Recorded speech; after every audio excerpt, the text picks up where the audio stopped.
それではスタートになります。マーシャル&ドライバーズオンザトーン。さあ予選第2ヒート最後目です。第17レースきれいにスタートしていたんですが、カーブついたのでちょっとしたアクシデントがあって、さあトップで戻ってくるのはこの黄色い6番ゼッケン10番か。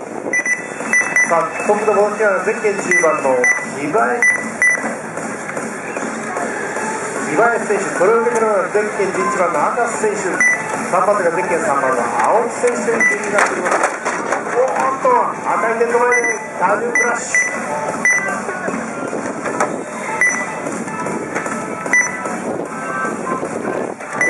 さあ依然トップ集団は激しい戦いになっています。さあこの戦いを制しているのはゼッケン6番の稲葉選手、2番手がゼッケン11番の赤瀬選手、3番手がゼッケン1番の岡本選手という順になっています。さあ時間のが1分が経過したところ、残り1分になります。トップは依然ゼッケン6番の稲葉選手がトップ、2番手がゼッケン11番赤瀬選手という順になっています。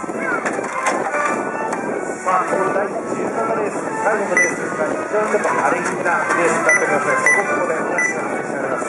さあ時間ところは1分20秒が経過したところ、トップは依然6番稲葉選手、それでもがゼッケン11番の赤瀬選手、岡本選手、小野選手、岩井選手、木村選手という順になっています。時間の方が1分36秒が経過したところ。さあトップの6番稲葉選手と11番の赤瀬選手が現在のところわずか4秒。さあ残り時間が10秒となっている。さあこのまま逃げ切るのか。時間は1分55秒、残り2秒1秒、ここで2分が経過です。チェッカーです。2分が経過になります。最後にゴールにたどり着いてください。さあ11番1番2番9番10番がゴール、8番ゴール、3番ゴール、さあ6番と稲葉選手がトップゴール。